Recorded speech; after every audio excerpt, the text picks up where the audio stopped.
head over to my channel to check out different bike model playlists with English, Spanish, French, and Chinese subtitles.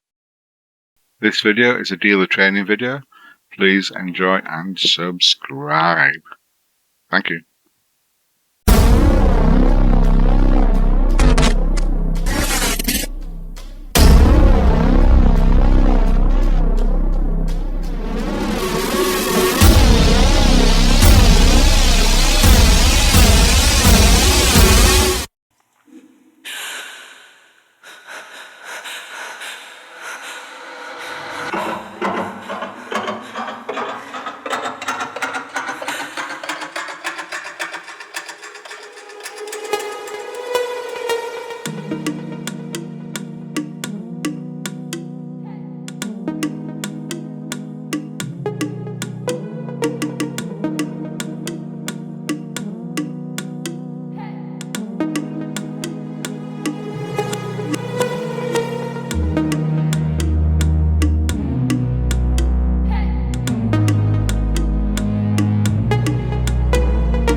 I'm coming for the throne.